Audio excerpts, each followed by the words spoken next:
반갑습니다. 베이스캠프 교회 김원규 목사입니다.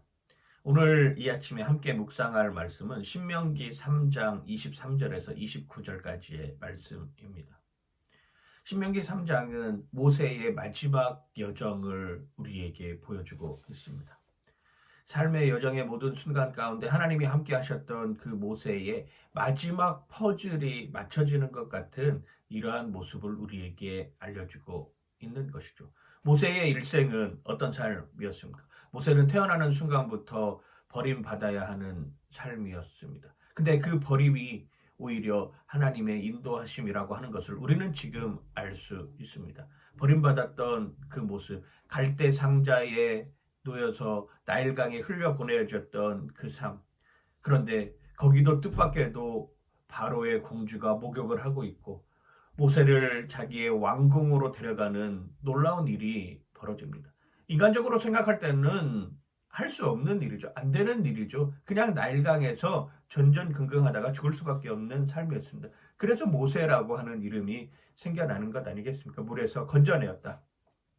물에서 건져내어서 바로의 딸은 유모를 찾기 시작합니다.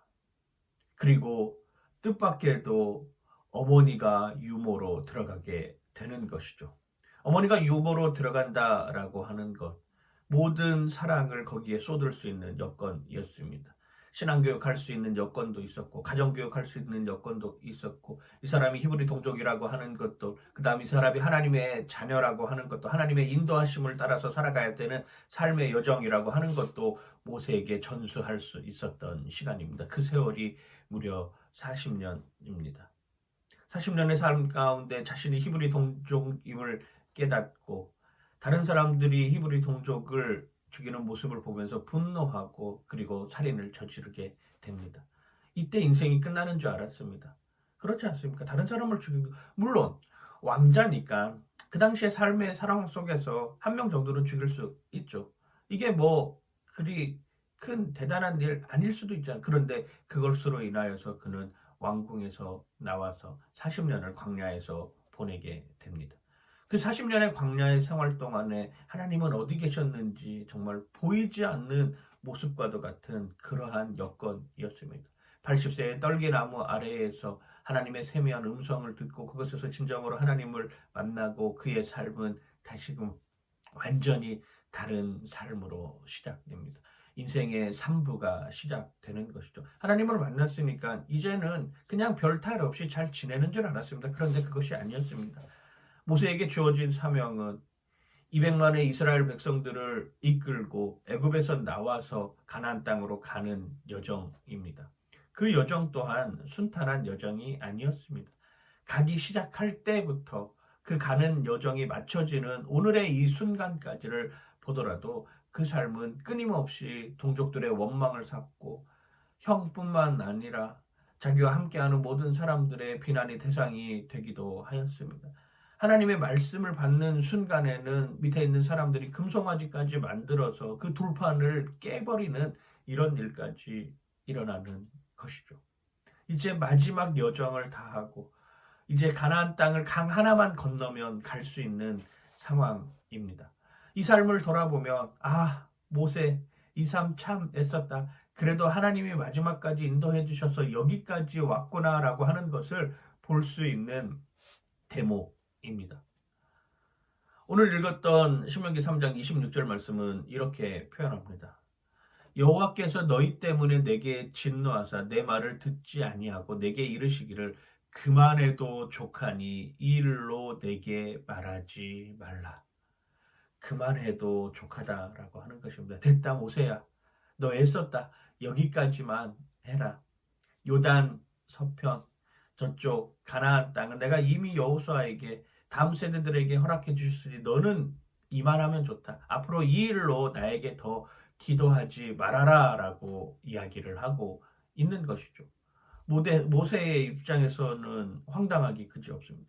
자기가 여태까지 어떻게 살아왔는데 자기가 지금 평생을 어떤 모습으로 하나님 앞에 서왔는데 이제 그 땅 건너기만 하면 되는데 밟아보지도 못하고 여기서 멈춰야 하는가 말입니다. 내 욕심이 생겼다면 기어이 그 땅을 가겠다고 발악을 했을 것입니다. 그런데 하나님의 시간, 하나님의 방법은 여기까지였다라고 하는 것이죠. 그리고 마지막으로 하나님은 모세에게 이렇게 표현합니다. 3장 27절입니다. 너는 비스가산 꼭대기에 올라가서 눈을 들어 동서남북을 바라고 내 눈으로 그 땅을 바라보라. 너는 이 요단을 건너지 못할 것임이니라. 허무합니다. 한편으로 생각하면, 인간적으로 생각하면, 윤리적으로 생각하면, 도덕적으로 생각하면 너무나도 허무하다라고 하는 여정이 느껴집니다. 그런데 하나님의 시간은 여기까지라는 것이죠. 야, 네 욕심 가지고 이거 해달라, 저거 해달라, 이것만 있으면은 뭔가를 다 이룰 것 같고, 저것만 있으면은 다 해결될 것 같은 그 상황 속임에도 불구하고, 하나님은 모세에게, 야, 이만하면 충분하다. 이만하면 됐다. 네가 할 사명은 여기까지이다. 그 나머지는 다음 세대에게 물려주어야 한다라고 하는 것을 우리에게 알려주고 있는 것이죠. 우리는 내 때에 뭔가를 다 이루려고 합니다. 우리는 내가 가진 바운더리 안에서 뭔가 업적을 다 만들어내려고 하는 것이죠. 하나님의 방법은 어떤 방법? 다음 세대를 통해서 그 일을 행하시는 것입니다.